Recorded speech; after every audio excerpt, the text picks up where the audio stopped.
medical several doctors. topics with their By the doctors. By the 1860s, doctors 1860s, estimated that women had abortions at the rate of 1 for every 4 live births. live births. In the In 1860s, the however, the 1860s, newly however, the created newly American created Medical Medical Association began, for ethical and prophetic hygienic and reasons, hygiene a reasons, campaign to campaign to outlaw outlaw abortions, abortions, except when deemed except when necessary deemed by doctors necessary for themselves. doctors themselves. Then a wave of The wave legislative of reform legislative followed. reform followed. These new These new laws sent laws sent abortionists abortionists underground, underground, but but substantial numbers substantial of number women of women continued to have continued to abortions have throughout the abortions 19th throughout the century and 19th into the century and 20th. into the In the 20s. In 1950s, the the 1950s, movement the to movement repeal to state repeal the laws state's law banning of abortions banning was abortion was begun began. in a context of In the context concern of of the concern post-war over the population post-war explosion. population explosion. Vehemently opposed to Vehemently such opposed to liberalization such were groups like liberalization the were Roman groups like Catholic the Roman Church and Catholic various Church and the fundamentalist various and evangelical fundamentalists and Protestants. evangelical Protestants. In this state In of this state of constant a constant face-off in face-off in 1973, a case was filed by Norma by McCorvey. She sued the state she of sued the Texas state for of denying her the right to an denying her abortion. right to the abortion. Jane Jane Roe,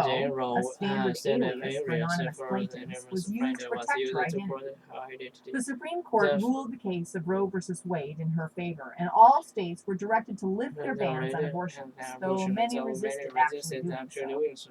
When the case reached the Supreme Court, few people expected the justices to overturn the Texas law. That was because the court had become increasingly conservative with the appointments by President Richard Nixon of Chief Justice Warren Burger and Justices Harry Blackmun, Lewis Powell, and William Rehnquist, and the retirement of Chief Justice Earl Warren, and the deaths of Hugo Black and John Marshall Hartley II, all judicial liberals.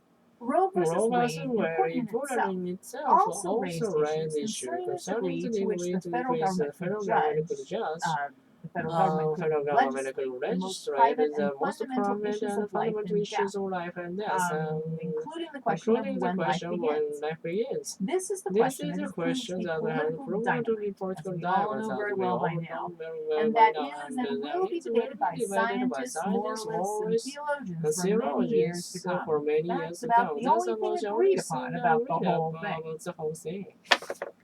Today I'd like